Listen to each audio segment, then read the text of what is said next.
Cuento de Navidad de Charles Dickens.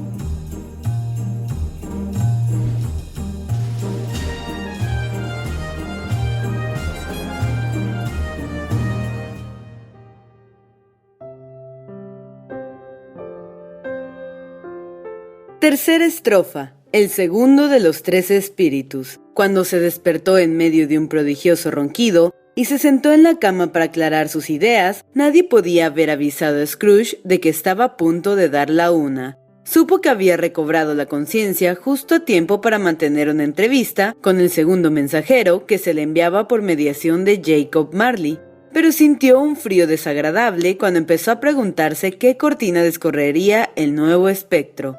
Por eso las recogió todas él mismo, se tumbó de nuevo en la cama y dirigió una cortante ojeada en torno a su cama. Quería plantar cara al espíritu cuando apareciera y no deseaba que le tomara desprevenido porque se pondría nervioso. Los caballeros del tipo poco ceremonioso, que se jactan de conocer bien la aguja de marear a cualquier hora del día o de la noche, expresan su amplia capacidad para la aventura diciendo que son buenos para cualquier cosa, desde jugar a cara o cruz hasta cometer un asesinato. Entre estas dos actividades extremas, ¿qué duda cabe? Hay toda una amplia gama. Sin atreverme a decir otro tanto de Scrooge, no es equivocado pensar que estaba preparado para recibir una gran variedad de extrañas apariciones y que nada, desde un bebé hasta un rinoceronte, le habría tomado muy de sorpresa. Ahora bien, al estar preparado para casi todo, en modo alguno, estaba preparado para nada. Por consiguiente, cuando la campana dio la una y no apareció ninguna forma, Scrooge fue presa de violentos temblores. 5 minutos, 10, un cuarto de hora, 1 hora y nada. Todo este tiempo permaneció tendido encima de la cama, que se había convertido en origen y centro del resplandor de luz rojiza que había fluido sobre ella cuando el reloj proclamó la hora. Al no ser más que luz, resultaba más alarmante que una docena de fantasmas, porque él era incapaz de adivinar su significación y su propósito. En algunos momentos, Scrooge temió hallarse en el momento culminante de un interesante caso de combustión espontánea, sin tener el consuelo de saberlo. Sin embargo, al final acabó pensando como usted o yo hubiéramos pensado desde el principio, pues la persona que no está metida en el problema es quien mejor sabe lo que se debe hacer. Al final, como decía, acabó pensando que tal vez encontraría la fuente y el secreto de esta luz fantasmal en la habitación de al lado, donde parecía resplandecer. Cuando esta idea acaparó toda su mente, se levantó sin ruido y se deslizó en sus zapatillas hasta la puerta. En el momento de asir la manilla de la puerta, una voz le llamó por su nombre y le ordenó entrar. Scrooge obedeció.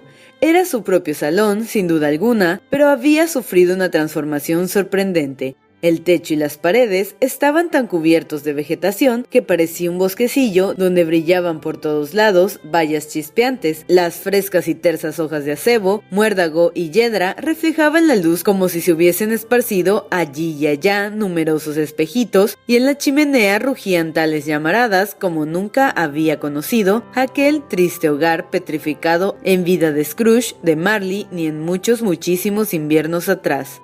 En el suelo, amontonados en forma de trono, había pavos, ocas, caza, pollería, adobo, grandes perniles, lechones, largas ristras de salchichas, pastelillos de carne, tartas de ciruela, cajas de ostras, castañas de color rojo intenso, manzanas de rojo encendido, naranjas jugosas, deliciosas peras, inmensos pasteles de reyes y burbujeantes boles de ponche que empañaban la estancia con sus efluvios deliciosos. Cómodamente instalado sobre todo ello, estaba sentado un gigante festivo, de esplendoroso aspecto, que sostenía una antorcha encendida, parecida a un cuerno de la abundancia. La sostenía muy alta para que la luz cayera sobre Scrooge cuando cruzó la puerta y miró de hito en hito. «¡Entra!», exclamó el fantasma, «entra y me reconocerás mejor». Scrooge avanzó tímidamente e inclinó la cabeza ante el espíritu. Ya no era el obstinado Scrooge de antes, y aunque los ojos del espíritu eran francos y amables, no le gustó encontrarse con aquella mirada. «Soy el espíritu de la Navidad presente», dijo el espíritu. «Mírame». Scrooge lo hizo reverentemente. Estaba vestido con una simple túnica o manto de color verde oscuro ribeteado con piel blanca. esta prenda que le quedaba muy holgada, dejando al descubierto su ancho pecho, como si desdeñara protegerse u ocultarse con cualquier artificio. Sus pies visibles bajo los amplios pliegues del manto también estaban desnudos, y en la cabeza no llevaba más cobertura que una guirnalda de acebo salpicada de brillantes carámbanos. Sus bucles de color castaño oscuro eran largos y caían libremente, libres como su rostro cordial, su chispeante mirada, su mano generosa, su animada voz, sus ademanes espontáneos y su aire festivo. Ceñía su cintura una antigua vaina pero sin espada, y la antigua funda estaba herrumbrosa. «Nunca habías visto nada como yo», exclamó el espíritu. «Jamás», logró responder Scrooge. «Nunca has salido con los miembros más jóvenes de mi familia. Quiero decir porque soy muy joven. Mis hermanos mayores, nacidos en estos últimos años», prosiguió el fantasma. «Creo que no», dijo Scrooge. «Me temo que no. ¿Tienes muchos hermanos, espíritu?» «Más de 1800», dijo el fantasma. «Familia tremenda de mantener», murmuró Scrooge. El fantasma de la Navidad presente se levantó. «Espíritu», dijo Scrooge sumisamente, «condúceme a donde desees. Anoche me llevaron a la fuerza y aprendí una lección que ahora estoy aprovechando. Esta noche, si tienes algo que enseñarme, lo aprenderé con provecho». «Toca mi mano». Scrooge hizo lo que se le indicó con mano firme. Acebo, muérdago, bayas rojas, yedra, pavos, ocas, caza, pollos, adobo, ternera, lechones, salchichas, ostras, pastelillos, tartas, fruta y ponche desaparecieron instantáneamente. También desapareció la habitación, el fuego, el rojizo resplandor, la hora de la noche, y ellos estaban en las calles de la ciudad en la mañana del día de Navidad.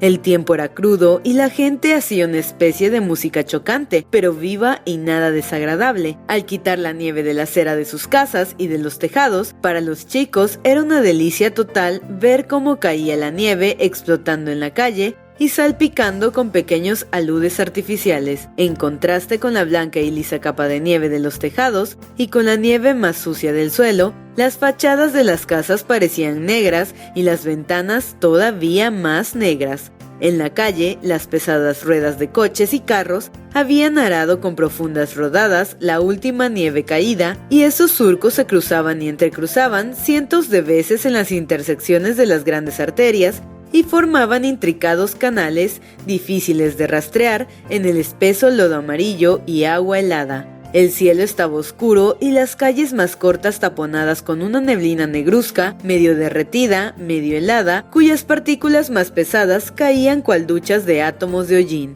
Parecía que todas las chimeneas de Gran Bretaña se habían puesto de acuerdo para encenderse a la vez y estuviesen disparando a discreción para satisfacción de sus queridos fogones. En el clima de la ciudad no había nada alegre, no obstante, flotaba en el aire un júbilo muy superior al que podría producir el sol más brillante y el aire más límpido del verano. La gente que paleaba la nieve en los tejados estaba llena de jovialidad y cordialidad.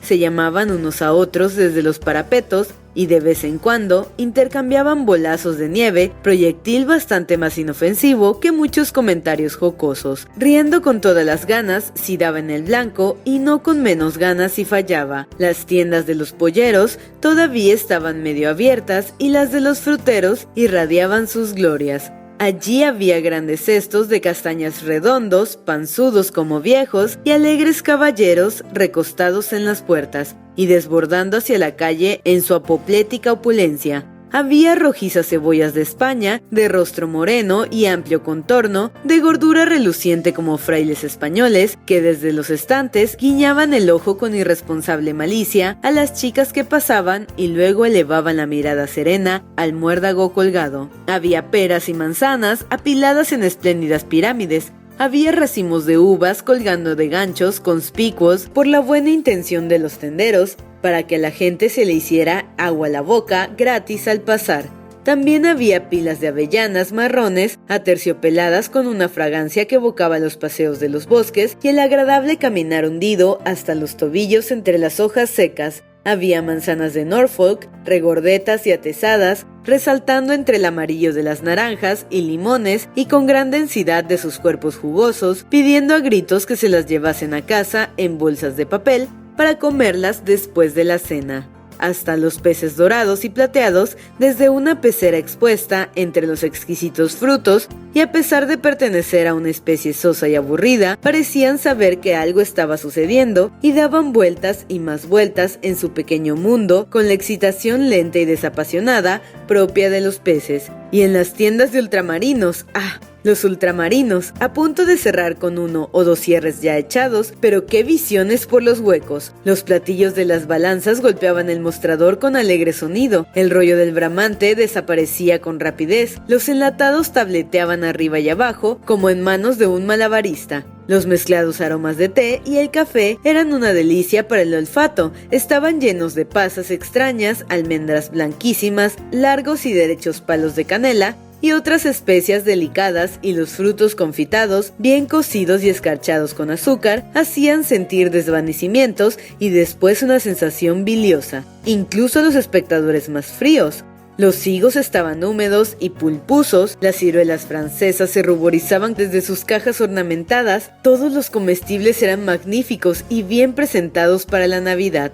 Pero eso no era todo. Los clientes estaban tan apresurados y agitados con la esperanzadora promesa del día que tropezaban unos con otros en la puerta, entrechocaban sus cestos, olvidaban la compra en el mostrador y volvían corriendo a recogerla, cometiendo cientos de equivocaciones de esa clase con el mejor humor.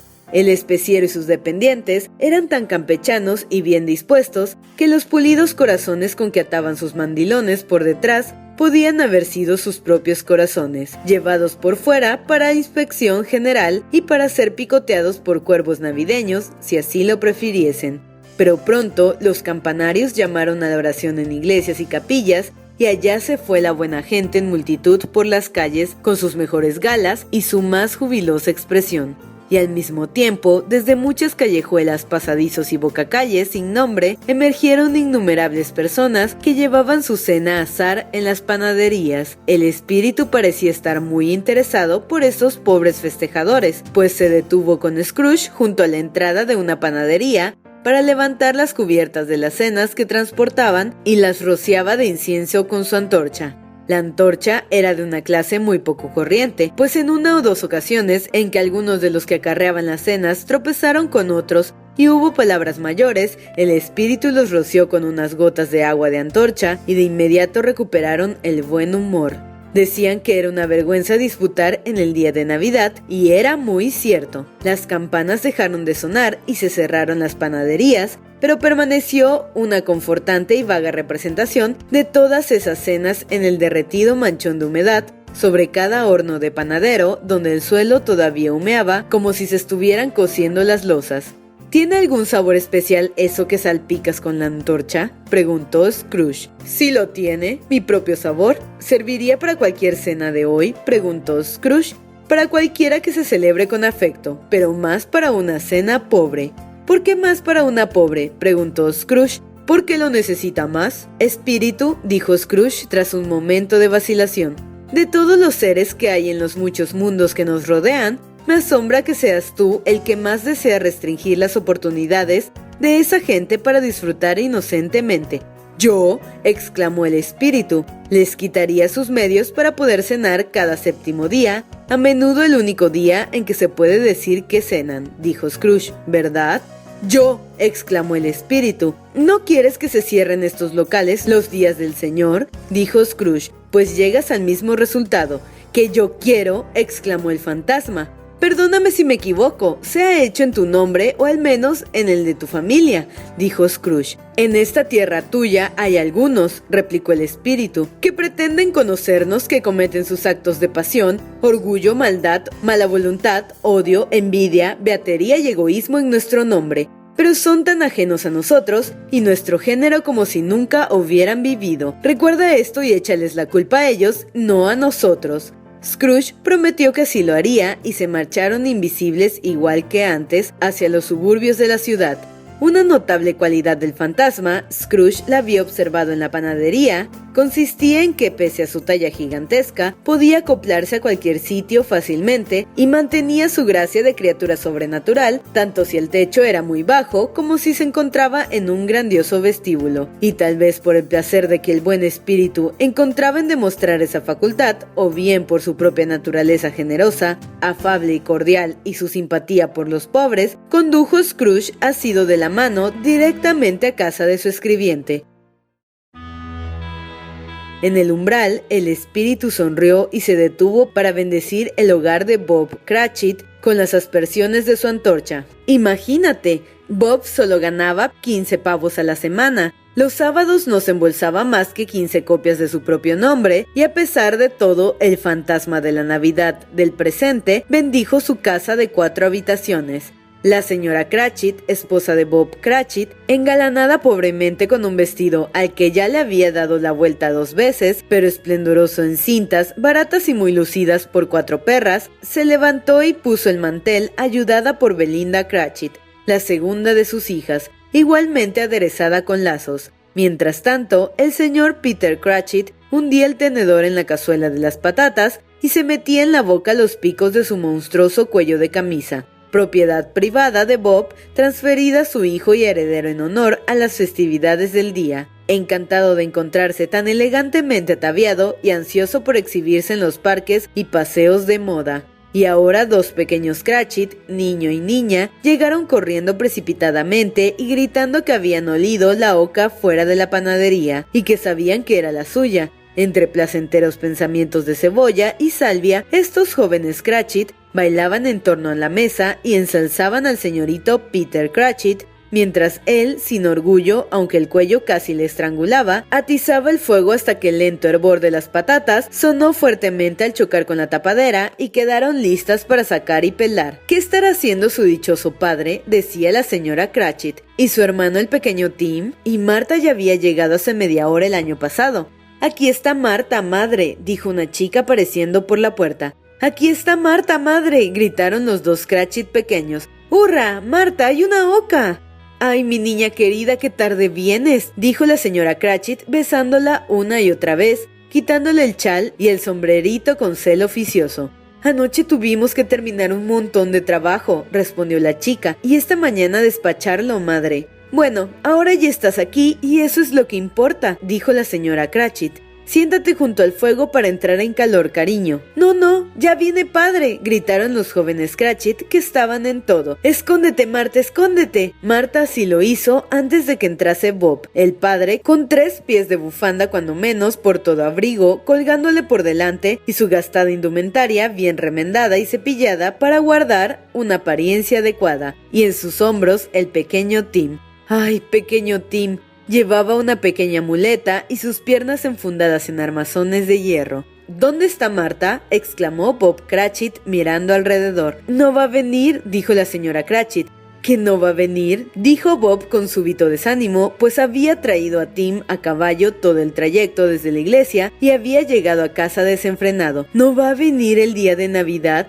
Marta no quería verle disgustado, ni siquiera por broma, de manera que salió antes de tiempo de su escondite tras la puerta del armario y corrió a sus brazos mientras los 2 pequeños Cratchit se apoderaron del pequeño Tim y le arrastraron hasta el lavadero para que pudiera escuchar el sonido del pudding de Navidad metido en el barreño. «¿Y qué tal se portó el pequeño Tim?», preguntó la señora Cratchit cuando Bob ya se había recuperado del susto y muy contento había estrechado a su hija entre sus brazos. «Tan bueno como un santo más», dijo Bob. «Al estar sentado solo tanto tiempo, se vuelve pensativo y piensa las cosas más extrañas que te puedas imaginar. Cuando volvíamos a casa, me dijo que esperaba que la gente se fijase en él en la iglesia porque está tullido, y para ellos sería agradable recordar en el día de Navidad a quien hizo andar a los mendigos cojos y a los ciegos». La voz de Bob era trémula al contarlo y todavía tembló más cuando dijo que el pequeño Tim estaba creciendo fuerte y sano. Antes de que se hablase otra palabra, se oyeron los golpes de la activa muletita contra el suelo y el pequeño Tim regresó escoltado por su hermano y su hermana hasta un taburete junto a la chimenea. Mientras tanto, Bob, recogiendo las mangas como si, pobre hombre, pudieran quedar todavía más raídas, preparó un brebaje caliente de ginebra y limones en una jarra lo revolvió a conciencia y lo puso a calentar en la chapa de la cocina. El señorito Peter y los dos ubicuos Cratchit pequeños se fueron a recoger la oca y con ella regresaron pronto en animada procesión.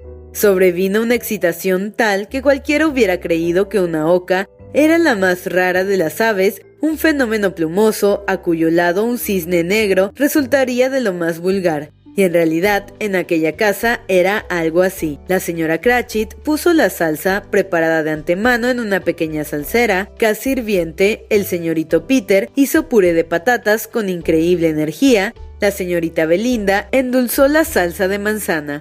Marta limpió las fuentes. Bob puso a su lado al pequeño Tim en una esquina de la mesa.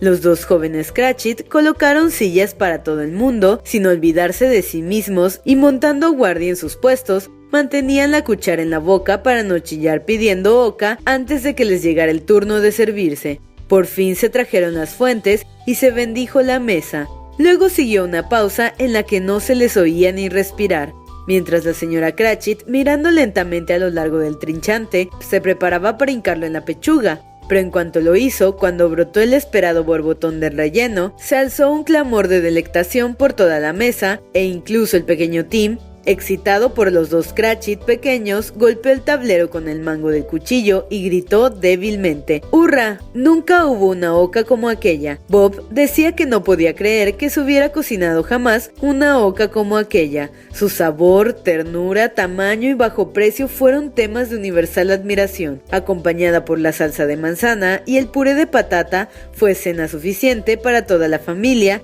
y más aún, como dijo muy contenta la señora Cratchit, supervisando una pequeña partícula de hueso en una fuente, no se la habían acabado. El hecho es que cada cual tomó lo suficiente, y en especial los pequeños Cratchit se habían atiborrado de cebolla y salvia hasta las cejas. Pero ahora la señorita Belinda cambió los platos mientras la señora Cratchit salía del cuarto sola, demasiado nerviosa para soportar testigos, para sacar el pudding y traerlo a la mesa. Supongamos que no esté bien cocido, supongamos que se rompa al sacarlo, supongamos que alguien haya saltado la pared del patio y lo haya robado mientras festejábamos la oca. Suposición que puso lívidos a los dos jóvenes Cratchit. Toda clase de horrores fueron supuestos.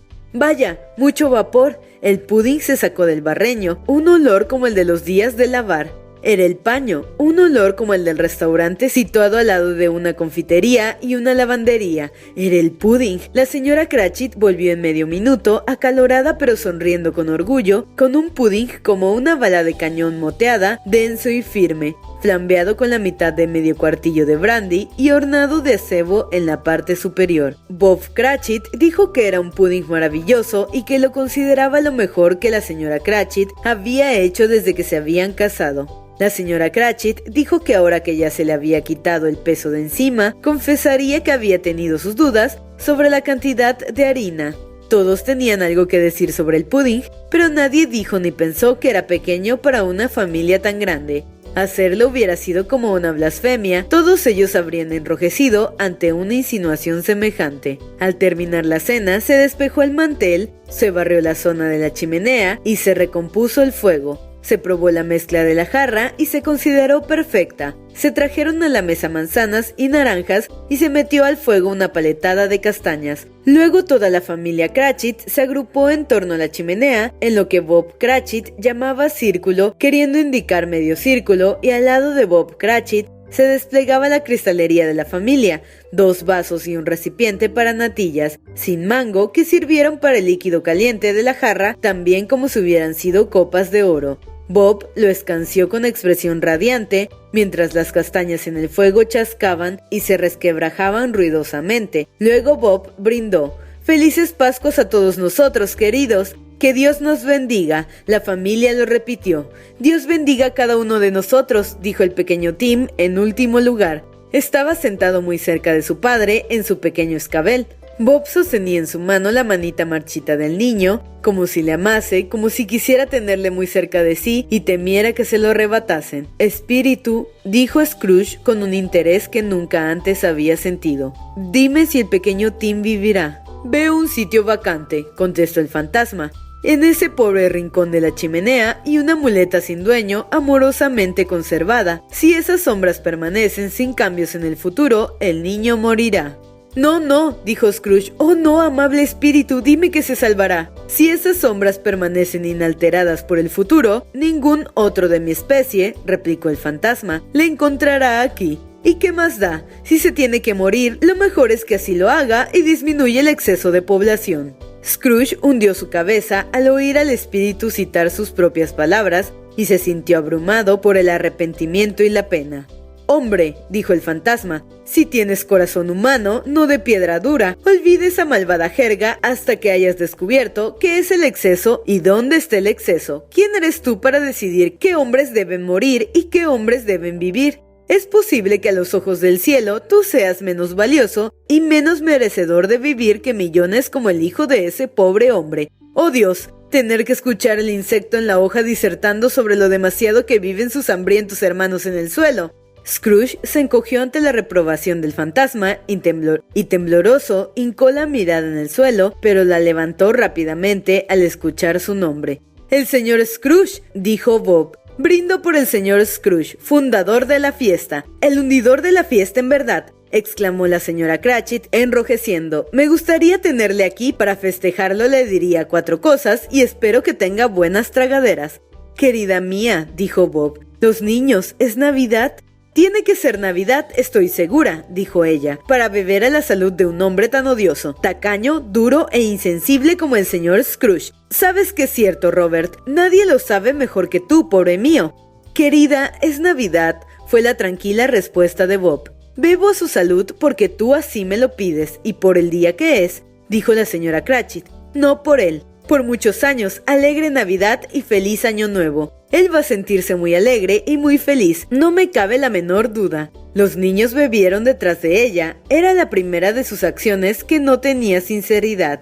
El pequeño Tim bebió el último, pero le importaba un comino. Scrooge era el ogro de la familia. La sola mención de su nombre arrojó sobre la reunión una negra sombra que no se disipó hasta 5 minutos más tarde. Pasada la sombra, estaban 10 veces más contentos que antes por el mero alivio de haber acabado con el malvado Scrooge.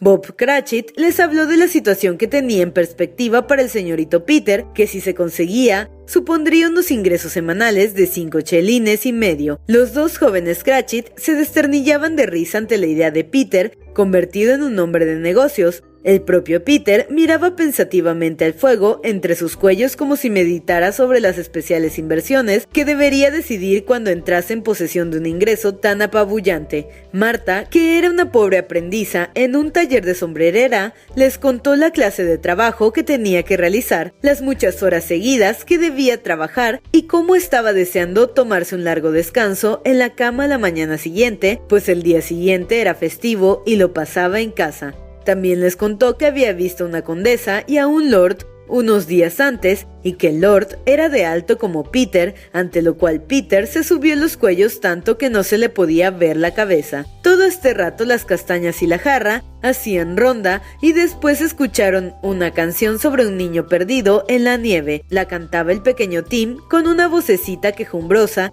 y la cantó realmente muy bien. No había nada de alta categoría en lo que hacían, no era una familia distinguida, no iban bien vestidos, sus zapatos estaban lejos de ser impermeables, sus ropas eran escasas y Peter podría haber conocido, y es muy probable que así fuera, el interior de una casa de empeños. Pero estaban felices y agradecidos y satisfechos unos de otros y contentos con el presente. Cuando empezaron a perderse de vista, todavía parecían más felices con el brillante chisporroteo de la antorcha del espíritu que se marchaba, y hasta el último instante Scrooge no apartó de ellos sus ojos, sobre todo del pequeño Tim.